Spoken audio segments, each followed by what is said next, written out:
Okay, so ఇవాళ మేము ఒక పార్టీకి వెళ్ళొచ్చాం, ఒక సంగీత కచేరీకి వెళ్ళొచ్చాం. చిన్న పిల్ల స్టార్ట్ అయింది, కానీ ఆ కచేరీది అంతా మేము డ్రెస్అప్ అయింది అంతా చూపించే ముందు, సో బేసిక్గా నేను ట్రావెల్ చేస్తున్నప్పుడు అమ్మకి ఏమైంది అయిపోయింది అనుకుంటా. సో బేసిక్గా నేను ఎక్కడో ట్రావెల్ చేస్తున్నప్పుడు, ఎక్కడో ఉన్నా ప్రపంచంలోని ఎక్కడో అని తెలియదు, అమ్మ యాక్చువల్లీ వచ్చింది. అమ్మ ఏమో 3 months ఇక్కడ ఉంటుంది, 3 months న్యూయార్క్లో ఉంటుంది. సో వచ్చాక నేను లేను, అప్పటికే నేను ట్రావెల్లో ఉన్నా. సో సడన్ గా ఏదో ఇష్యూ వచ్చింది. సో స్వాతి చాలా రోజుల తర్వాత వీడియోలోని ఇవాళ ఒక అరంగేట్రం వెళ్ళిపోతున్నాం. అమ్మారా మ్యూజిక్ కచేరీ, అరంగేట్రమే కదా మ్యూజిక్ కచేరీ. ఇది కూడా ముగ్గురం వెళ్తున్నాం. So let's go. చాలా రోజులైంది ఫ్యామిలీ వ్లాగ్ తీసి, సో ఫోటో తీస్తా ఒకటి.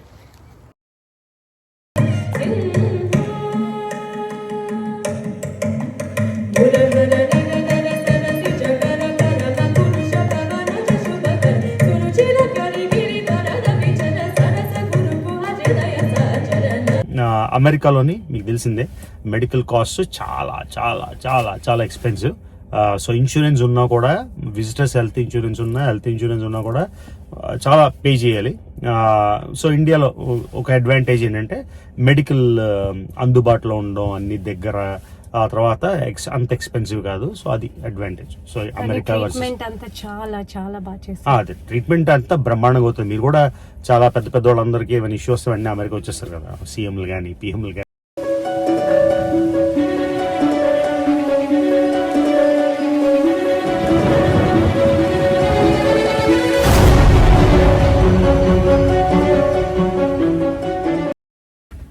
ఓకే, సో ఇవాళ మేము ఒక పార్టీకి వెళ్ళొచ్చాం, ఒక సంగీత కచేరీకి వెళ్ళొచ్చాం. చిన్న పిల్ల స్టార్ట్ అయింది, కానీ ఆ కచేరీది అంతా మేము డ్రెస్అప్ అయింది అంతా చూపించే ముందు, సో బేసిక్గా నేను ట్రావెల్ చేస్తున్నప్పుడు అమ్మకి ఏమైంది అయిపోయింది అనుకుంటా. సో బేసిక్గా నేను ఎక్కడో ట్రావెల్ చేస్తున్నప్పుడు, ఎక్కడో ఉన్నా ప్రపంచంలోని ఎక్కడో అని తెలియదు, అమ్మ యాక్చువల్లీ వచ్చింది. అమ్మ ఏమో 3 months ఇక్కడ ఉంటుంది, 3 months న్యూయార్క్లో ఉంటుంది. సో వచ్చాక నేను లేను, అప్పటికే నేను ట్రావెల్లో ఉన్నా. సో సడన్ గా ఏదో ఇష్యూ వచ్చింది మాట. స్వాతి ఎలా హ్యాండిల్ చేసిందంటే అసలు గ్రేట్. సో బేసిక్గా అమ్మకి కంటిన్యూస్ గా అలా అలా అలా దగ్గు వస్తుంది. ఆ దగ్గు వచ్చినప్పుడల్లా మా నాన్న ఉన్నప్పుడు ఏం చేసేవారంటే కాఫ్ సప్రెసెంట్స్ పెట్టేసేవారు, అంటే దగ్గు అనుకొని. ఆ తర్వాత లంగ్స్ లోని నీళ్లు లాగా ఉండిపోతే డాక్టర్ల చేత నీళ్లు తీయించారు. అంటే మరి వాళ్ళకి ఐడియా లేకో ఏంటో మొత్తానికి. సో కన్సిస్టెంట్ గా నేను అప్పుడు నాన్నప్పుడు వైజాగ్ వెళ్ళినప్పుడు కూడా డాక్టర్ వచ్చి వాటర్ తీసేవాడు, దగ్గుకి ఏదో స్పెషల్ యాంటీబయాటిక్స్ ఇచ్చేవారు. సో అదే అనుకున్నాం. సో తర్వాత స్వాతి స్వాతి నువ్వు చెప్పు ఏమైందో, కొంచెం ముందుకు రా, లైట్ పడుతుంది. ఎక్కడి నుంచి స్టార్ట్ చేయాలి? సో అత్తయ్య లాస్ట్ 3 months ఎవ్రీ 3 months వస్తున్నారు రవి చెప్పారు కదా. సో ఈసారి వచ్చినప్పుడు రవి లేడు. సో నేను వెళ్ళినప్పుడు పిక్ చేసుకున్నాను, అత్తయ్యకి పిక్ చేసుకుని ఫస్ట్ డే నుంచి కాఫ్ స్టార్ట్ అయింది. సో నేనేమనుకున్నానంటే ఫ్లైట్ లో వచ్చినప్పుడు, అంటే న్యూజెర్సీ నుంచి వచ్చినప్పుడు ఏదో రెస్పిరేటరీ ఇన్ఫెక్షన్ ఏదో అనుకున్నా. కాఫ్ ఎప్పుడు ఉంటుంది అన్నమాట, అంటే క్రానిక్ కండిషన్ అనిపించింది కాఫ్. సో అలా కాఫ్ చేస్తుంటే నేను అందరినీ కనుక్కుంటే కాఫ్ సప్రెసెన్స్ ఇచ్చేస్తే తగ్గిపోతుంది అన్నారు. So 1 week 3-4 days cough suppressants ఇచ్చాను. అయినా నాకు అర్థమైంది కొంచెం ఇబ్బందిగా ఉంది, కాఫ్ బానే ఉంది. తర్వాత నేను ఏం నోటీస్ చేశానంటే, కొంచెం మూవీకి వెళ్ళినప్పుడు లేకపోతే ఎక్కడైనా వాకింగ్ ఎక్కడికైనా వెళ్ళినప్పుడు ఆయాసం షార్ట్నెస్ ఆఫ్ బ్రెత్ ఆయాసంగా ఉందన్నమాట. సో అది మేమేమనుకున్నాం కాఫ్ వల్ల అయిందని ఇటు అటు ఎవరితో మాట్లాడి డాక్టర్స్ మా ఫ్రెండ్ నళిని అని డాక్టర్ నళిని ఉన్నారు కదా, ఆవిడ పాపం తను ట్రావెలింగ్ లో ఉంది. ఫస్ట్ తను ఏమందంటే, అదే మా ఫ్రెండ్స్ ఎవరు ఏం చెప్పారంటే యాంటీబయాటిక్ ఇమ్మని. సో యాంటీబయాటిక్స్ ఇచ్చాం, అంటే జస్ట్ అన్ని విత్ ఇన్ 1-2 weeks లో అయిపోయింది అంతా. సో యాంటీబయాటిక్స్ ఇస్తే ఆ యాంటీబయాటిక్స్ 5 days కోర్స్ అయినా తగ్గలేదు కాఫ్. అప్పుడు నాకు అనిపించింది ఏదో ఉంది అని. సో అప్పుడు మా ఫ్రెండ్ వచ్చి, తన డాక్టర్ అన్నమాట, వచ్చి బ్లడ్ ప్రెషర్ చెక్ చేస్తే ఆ రోజు చేస్తే చాలా హై ఉంది బ్లడ్ ప్రెషర్. అప్పుడు అనుకున్నాం మేబీ ఇంట్లో డివైస్ కదా, సరిగా రీడింగ్ ఉందో లేదో, రేపు తీసుకెళ్దాంలే దగ్గర ఫార్మసీకి ఎక్కడైనా. అప్పుడు నాకు ఆల్రెడీ నేను అనుకున్నాను, సరేలే ఇంకా ఫార్మసీ కాదు, డైరెక్ట్ గా ఇంకా అర్జెంట్ కేర్ ఫెసిలిటీస్ చాలా ఉంటాయి ఇంటి దగ్గరే, అక్కడికి తీసుకెళ్దాం అని. ఫైన్, ఇంకా ఆ రోజు నేను అనుకుంటున్నా. ఆ రోజు మార్నింగ్ లేచిన నుంచి ఇంకా ఆయాసం మొదలైంది. ఇంకా నేను బ్రీత్ చేయలేకపోతున్నాను, నాకు కొంచెం చెస్ట్ పెయిన్ ఉంది అని అన్నారు. లేదు ఇట్స్ కైండ్ ఆఫ్ ఎమర్జెన్సీ, ఎలాగో వెళ్తున్నాను కదా, సో అర్జెంట్ కేర్ మా ఇంటి దగ్గరే 5 minutes. సో ఇంకా కార్ లో తీసుకెళ్తే ఇంకా లేదు నేను కార్ దిగలేను కూడా అంటే వెంటనే వీల్ చైర్ తెచ్చేసి కార్ లో తీసుకెళ్లి అర్జెంట్ కేర్ లో రిజిస్ట్రేషన్. అర్జెంట్ కేర్ పేరు పేషెంట్ ఫస్ట్ మాట, ఎమర్జెన్సీ అయితే పక్కనే కాబట్టి అక్కడికి వెళ్ళి చేసేస్తే సరే to cut the long thing short. So immediate గా చెప్పు. అర్జెంట్ పేషెంట్ ఫస్ట్ తీసుకెళ్తే వెంటనే అసలు వాళ్ళకి అర్థమైపోయింది అన్నమాట that she's not able to see. చాలా లాంగ్ లైన్ ఉంది, అయినా వాళ్ళు లేదు ఇది ఎమర్జెన్సీ కేసు లాగా ఉందని వెంటనే తీసుకున్నారు. సో వెంటనే రిజిస్ట్రేషన్ చేసేసి, ఇన్సూరెన్స్ కూడా లేదు కదా, సో ఆ డీటెయిల్స్ ఇంకా నేను అంతా జస్ట్ పే చేసేసి కోపే అంతా చేసి ఇంకా లోపలికి వెళ్ళిందంటే వెంటనే నర్సెస్ ఇంకా డాక్టర్స్ వచ్చి అన్ని ఏవో కొన్ని ఇనిషియల్ టెస్ట్లు ఉంటాయి కదా అవి చేసిన వెంటనే లేదు it's an emergency we have to admit in the hospital అన్నారు. ఇంకా నాకు అర్థం కాలే హాస్పిటల్ అంటే ఇంకా సో వెంటనే అంబులెన్స్ ని పిలిచి అంబులెన్స్ లో అరేంజ్ చేశారు.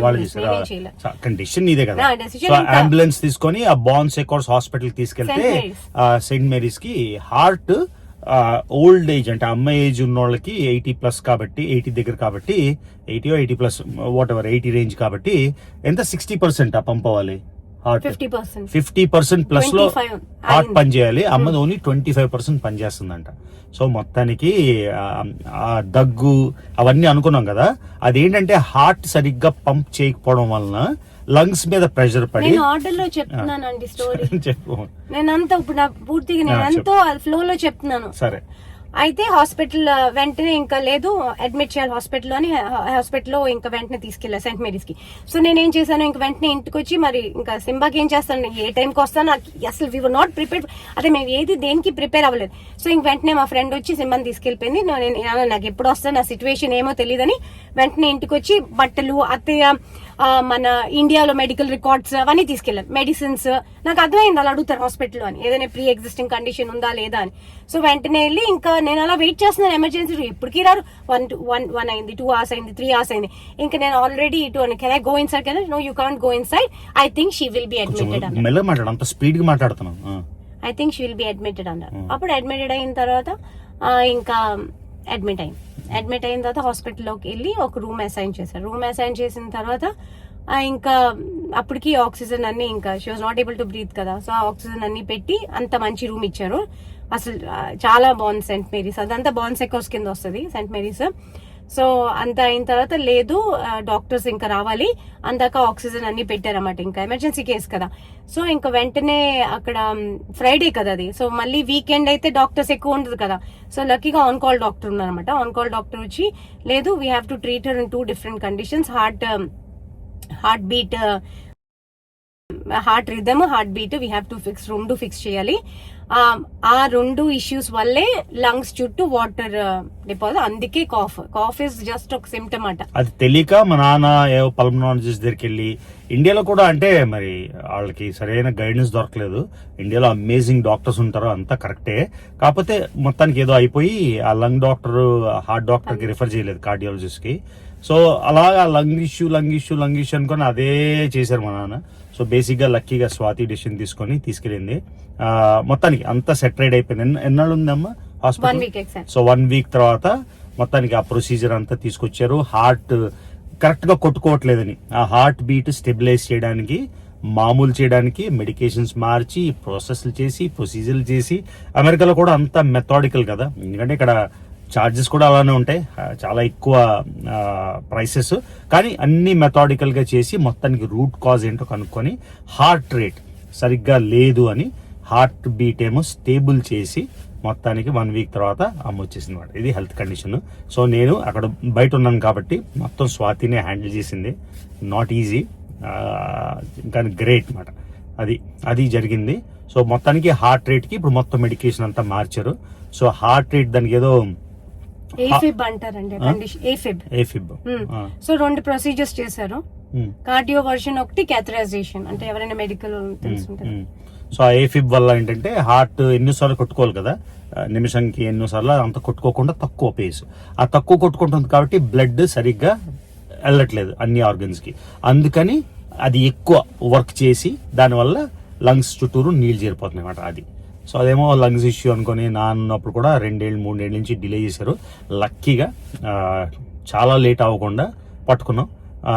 పట్టుకున్నారు డాక్టర్లు. సో అది సెట్ అయిపోయింది. సో ఇప్పుడు అమ్మ hail and healthy, all good మాట. సో నేను లేను, అంతా స్వాతి హ్యాండిల్ చేసింది, గ్రేట్ జాబ్, అంతా సెట్ అయిపోయింది. సో అమ్మ మళ్ళీ ఇప్పుడు అలాగా ఇంకో డిసెంబర్లో మళ్ళీ షిల్ గో టు న్యూ జెర్సీ. ఎందుకంటే మా సిస్టర్ కూడా ఉంది కదా, అక్కడ కొన్ని రోజులు ఇక్కడ కొన్ని రోజులు అనుకున్నాం. అంటే తను మిస్ అవ్వకుండా, ఇక్కడ మమ్మల్ని మిస్ అవ్వకుండా, అక్కడ తన్ని మిస్ అవ్వకుండా. సో మళ్ళీ అక్కడికి వెళ్తుంది. సో ఇది మాట ప్రాసెస్. తర్వాత ఇప్పుడు అమ్మ ఇండియా వెళ్ళడానికి లేదు. ఇండియా వెళ్ళి ఏదో ప్రాసెస్ చేద్దామంటే ఏదైనా మెడికల్ ట్రీట్మెంట్ చేయాలని అవ్వదు. ఎందుకంటే గ్రీన్ కార్డ్ ప్రాసెస్లో ఉంది కాబట్టి, గ్రీన్ కార్డ్ ప్రాసెస్లో ఉన్నప్పుడు ఆ ప్రాసెస్ కంప్లీట్ అయిన దాకా ట్రావెల్ పరోల్ వస్తుంది. ఆ ట్రావెల్ పర్మిట్ వచ్చిన దాకా మళ్ళీ వెళ్ళలేము. ఒకవేళ అమెరికా వదిలేసి ఏదో ఎమర్జెన్సీ వచ్చింది కదా అని వెళ్ళిపోతే ఆ గ్రీన్ కార్డ్ మళ్ళీ మొదటి నుంచి చేయాలి. అది చాలా complicated process. So at least dependent green card కాబట్టి, అంటే నేను అమెరికన్ సిటిజన్ కాబట్టి, నాకు బ్లడ్ రిలేషన్ మదర్ కాబట్టి అది కొన్నాళ్ళు వస్తుంది. ట్రావెల్ పరోల్ రావడానికి 3 నెలలు పట్టొచ్చు, 6 నెలలు పట్టొచ్చు, 9 నెలలు పట్టొచ్చు, మన కంట్రోల్లో లేదు కదా. సో అందులోని ఇప్పుడు ఫెడరల్ షట్ డౌన్ అది ఇది ఉంది కాబట్టి కొంచెం టైం పడుతుంది. సో అది రాగానే గ్రీన్ కార్డ్ వస్తుంది. ఇప్పుడు అట్లీస్ట్ ఈ మెడికేషన్స్తోని, ఈ ప్రాసెస్తో వెళ్ళి ఒక మళ్ళీ ఆ రెగ్యులర్ డాక్టర్ ఉంటారు కదా ఇండియాలో, వాళ్ళకి కన్సల్ట్ చేయొచ్చు. సో బేసిక్గా అది ప్రాసెస్. మొత్తానికి అంత స్టేబుల్, గుడ్ థింగ్. అమ్మ కూడా చాలా భయపడిందంట వెళ్ళినప్పుడు, ఎమర్జెన్సీ రూమ్కి వెళ్తాను మళ్ళీ రానా అని చాలా వరీ అయింది. మొత్తానికి all good, all handled well. So అది అమ్మ అప్డేట్, హెల్త్ అప్డేట్. సో ఇప్పుడు ఇందాక రికార్డ్ చేసిన వీడియో తను మాట్లాడదాం. ఒక సంగీత కచేరీకి అయితే వెళ్ళాం, సూపర్బ్గా అయింది అది. సో ఆ అప్డేట్ పెడతాం. సో ఫుల్గా అందరం ముగ్గురు వెళ్ళాం. ఒక ఇంచుమించుగా 2.5-3 hours అమ్మాయి 10-11 కీర్తనలు పాడింది, చాలా బాగా పాడింది. ఆ అప్డేట్ కూడా పెడతాం, ఓకేనా. So all set. ఇదిగోండి ఇండియన్ వేర్ వేసుకొని, ఇది సరిగ్గా అమ్మా సరిగ్గా పెట్టలేదమ్మా, పిన్ సరిగ్గా పెట్టలే. ఇప్పుడు టైం లేదు, పద. ఇదేదో ఇక్కడ లోగు ఉంది, ఆ పైది పెడితే పీక నొక్కేసుకుంటుంది. ఇప్పుడు అవదు, దీనికి అయిపోయింది. అవ్వదమ్మా, లేట్ అయిపోయింది. అది వంకరకు పెట్టావు నువ్వు, నాకు ఎలా కావాలంటే. ఒక్క నిమిషం. చూడండి గైస్, నిన్న కూడా చూపించాను మన బ్యాక్ యార్డ్. అస్సలు రంగులు ఒక్క విధంగా లేవు, చూసారు కదా. లోపల కూర్చోమ్మా, చూసారా బ్యూటీ, వర్జీనియా బ్యూటీ. ఈ చెట్టు చూడండి ఎలా రంగులు మారిందో. ఎక్కువ రోజులు ఉండవు కానీ కలర్స్, చూసారు కదా. హెవెన్ అన్నమాట వర్జీనియాలో. ఆ చెట్టు చూడండి. ఎన్ని గంటలకి? 4:45కి 5 అవుతుంది మన వెళ్ళాలి. ఎవరిది లేట్? మీ వల్ల లేట్ అయింది. నాది లేట్ అయింది. లేదు, నేనే లేట్ చేశాను, మీరే. దగ్గర పీక్ అయిపోయింది, లేకపోతే ఇవన్నీ రంగురంగులు మాట. చూసారా అలా ఎంత బ్యూటిఫుల్ ఉందో. ఇక్కడ చూడండి మొత్తం డ్రై చూపిస్తున్నా, ఒక హెవెన్లో వెళ్తున్నట్టే ఉంది. ఒక కలర్స్ చూడండి, మ్యాజికల్ డ్రైవ్ చూసారా, ఎంత బ్యూటీ. వర్జీనియాలోని ఇంకా ఎక్కడికో దూరంగా ఫాల్కనర్స్ వెళ్దాం అది ఇది అనుకున్నా. సరే బద్ధకంగా ఉన్నాం కదా, సరే ఇదే అనుకునేసరికి ఇంకెక్కడికి వెళ్ళక్కర్లేదు, ఇక్కడే మొత్తం రోడ్ హెవెన్. చూసారా బ్యూటీ, అసలు ఎక్కడికి వెళ్ళక్కర్లేదు, మ్యాజికల్. మన ఇంటి చుట్టుపక్కలే రంగులు ఇలా ఉన్నాయన్నమాట. ఇది పీకా కాదో తెలియదు కానీ అసలు బ్యూటిఫుల్ ఉన్నాయి. ఇప్పుడు మనం టెంపుల్కి వెళ్తున్నాం. అరంగేట్రం అంటే భరతనాట్యం అరంగేట్రం కదా, సంగీత కచేరీ రిసైటల్. సో ఎంత స్నిగ్ధ ఏజ్ ఇప్పుడు? సారీ తెలీదా ఎంత ఏజో తెలియదు కానీ మొత్తానికి చిన్న అమ్మాయి. చూడండి అమెరికాలో పుట్టి పెరిగినా కూడా సంగీతం నేర్చుకుంది. అక్కడ చిన్న బిట్స్ అయితే ప్లే చేస్తాను, తర్వాత మన ఫ్యామిలీ వీడియో. సో ఈవినింగ్ అయింది. ఇదిగోండి ఇది మా టెంపుల్, హిందూ టెంపుల్. ఇంతకుముందు ఇది ఓల్డ్ టెంపుల్ అన్నమాట. సో ఇది కాన్సర్ట్స్కి వాటికి ఇప్పుడు వాడుతున్నారు. అదిగోండి అది మెయిన్ టెంపుల్. ఈ టెంపుల్ కూడా మీకు చాలాసార్లు చూపించాను. వెంకటేశ్వర స్వామి ప్రధానమైన డైటీ, తర్వాత వేరే కూడా ఉన్నాయి. సో ఇదిగోండి వెళ్తున్నాం లోపలికి. సో ఇదిగోండి మా ఫ్రెండ్ వాళ్ళ అమ్మాయి పేరు స్నిగ్ధ అని, ఇప్పుడు హై స్కూల్లో చదువుతుంది. చిన్నప్పటి నుంచి సంగీతం నేర్చుకుంటుంది, కర్ణాటిక్ మ్యూజిక్. సో ఇవాళ తన ఫార్మల్ కచేరీ మాట ఇదిగోండి స్టార్ట్ అవుతుంది. కొన్ని క్లిప్స్ అయితే ప్లే చేస్తాను. ఇదిగోండి డెకారు. సో తర్వాత వయలిన్, తర్వాత తబలా. సో తబలా డైరెక్ట్గా ఆయన, తర్వాత వయలిన్ ఆ అమ్మాయి.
సో ఇవ్వండి మా ఫ్రెండ్ వాళ్ళ ఫ్యామిలీ, ఆయన బాబా, ఇప్పుడు స్నిగ్ధ వాళ్ళ నాన్న, తర్వాత శిరీష వాళ్ళ అమ్మ, తర్వాత వాళ్ళ అక్క.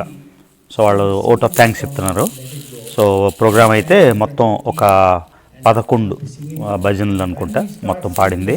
సో 2 నుంచి 2.5 గంటలు. సో అమెరికాలో పుట్టి పెరిగినా కూడా ఎవరు కూడా కల్చర్ వదిలేయకుండా ట్రెడిషనల్ ఆర్ట్ నేర్చుకుంటున్నమాట. అది great. Before I started preparing for this concert, it was hard to look forward and imagine myself being on this stage. I won't give too many details, but if you told me that I just completed my biggest milestone in my musical career, I would not believe you. In fact, I would have been shocked. ఇంతకుముందు స్నిగ్ధ వాళ్ళ అక్క, ఆ అమ్మాయి సంజన, ఆ అమ్మాయి కూడా same Carnatic music ఇలానే కచేరీ ఇచ్చింది. సో మొత్తానికి సక్సెస్ఫుల్గా ప్రోగ్రామ్ అయితే అయిపోయింది. ఓకే, చూసారు కదా, కచేరీ కూడా బ్రహ్మాండంగా అయిపోయింది. So lovely day, beautiful day. So బాగా వర్షం పడుతుంది, బాగా చలి. మా ఫ్రెండ్ ఒక ఆయనకి చెయ్యి ఇరిగిపోయింది అన్నమాట. దాని గురించి వెళ్ళాము వాళ్ళని పలకరించడానికి. సో మళ్ళీ బ్యాక్ వచ్చేసాం. మళ్ళీ ఇంట్లో మాట్లాడితే ఆమె మళ్ళీ సైక్ అవుతుందని కార్లోని వీడియో అయితే రికార్డ్ చేస్తాను అప్డేట్ కోసం. సో అమెరికాలోని మీకు తెలిసిందే మెడికల్ కాస్ట్ చాలా చాలా చాలా చాలా ఎక్స్పెన్సివ్. సో ఇన్సూరెన్స్ ఉన్నా కూడా, విజిటర్స్ హెల్త్ ఇన్సూరెన్స్ ఉన్నా కూడా చాలా పే చేయాలి. సో ఇండియాలో ఒక అడ్వాంటేజ్ ఏంటంటే మెడికల్ అందుబాటులో ఉండడం, అన్ని దగ్గర, ఆ తర్వాత అంత ఎక్స్పెన్సివ్ కాదు. సో అది అడ్వాంటేజ్. సో అమెరికా అదే ట్రీట్మెంట్ అంతా బ్రహ్మాండంగా అవుతుంది. మీరు కూడా చాలా పెద్ద వాళ్ళందరికీ ఏమైనా ఇష్యూ వస్తే వెంటనే అమెరికా వచ్చేస్తారు కదా, సీఎంలు కానీ పిఎంలు కానీ. అది ఇంతకుముందు చూసాం కదా. సో కాకపోతే చాలా చాలా ఎక్స్పెన్సివ్, అదొకటే ప్రాబ్లము. కాకపోతే అంత మెథాడికల్గా మొత్తం రూట్ కాజ్ వరకు వెళ్ళిపోతారు. అది ఒక్కటి కూడా వదలరన్నమాట. ఇంకంతే అన్ని రకాలు, ఏది లీవ్ నో స్టోన్ అంటర్డ్ అని అంత బ్రహ్మాండంగా చేస్తారు. సో ఇండియాలో కూడా amazing medical support, amazing doctors, amazing hospital support అన్నీ అక్కడ కూడా ఉన్నాయి. కాకపోతే ఇక్కడ ఒక రకం, అక్కడ ఒక రకం. సో అది గైస్, ఈ వీడియోకి మళ్ళీ కొన్నాళ్ళు ఉంటా, మళ్ళీ ఎన్నాళ్ళు ఉంటుందో తెలియదు, మళ్ళీ నెక్స్ట్ యాడ్కి వెళ్ళిపోతుందో తెలియదు. సో మొత్తానికి అనుష్కకి అయితే బాగా సర్ప్రైజ్ ఇచ్చేసాం. చూసారు కదా మీరు ఎట్లా అంటే వెళ్ళి నా వీడియోస్ ఎన్నో బ్యాకప్ అయిపోయి అవన్నీ పెట్టాలి సీక్వెన్షియల్ లాగా. సో మళ్ళీ ఇండియా ఒక 21 సార్లు వెళ్ళాను, మళ్ళీ ఇండియా వెళ్ళాలి. ఎప్పుడో డేట్ అనేది సడన్గా రేపే అవ్వచ్చు, ఎల్లుండి అవ్వచ్చు, నెక్స్ట్ వీక్ అవ్వచ్చు, మళ్ళీ ఇండియా వెళ్ళాలి. సో మన కంటిన్యూస్ ట్రావెల్ ప్రాసెస్. నాకే కొంచెం అర్థం అవుతుంది, నేను అమెరికాలో ఉన్నానా, ఇండియాలో ఉన్నానా, ఆస్ట్రేలియాలో ఉన్నానా, జపాన్లో ఉన్నాను, చైనాలో ఉన్నాను, అంత ఎక్కువ తిరుగుతాం కదా. కొన్నిసార్లు నాకే నేను ఏ దేశంలో ఉన్నా అని చెప్తుంటాను. సో అది గైస్ ఈ వీడియోకి. సో మొత్తం ఫుల్ అప్డేట్. పేరెంట్స్ చాలా మంది ఉంటారు ఇక్కడ, లోకల్ ఉంటారు కదా, వాళ్ళకి ఏమైనా హెల్ప్ అవుతుందేమో అని వీడియో చేస్తాను. సో యాజ్ ఆల్వేస్ నా వీడియోస్ చూస్తున్నట్టయితే మర్చిపోకుండా రవి తెలుగు ట్రావెల్ ఛానల్కి సబ్స్క్రైబ్ చేసుకోండి. ఎక్కడ ఉంటారో నాకే తెలియదు కాబట్టి నెక్స్ట్ వీడియో ఎక్కడి నుంచి వస్తుందో నాకు కూడా తెలియదు వీడియో చేసిన వరకు. ఓకేనా? See you in the next video.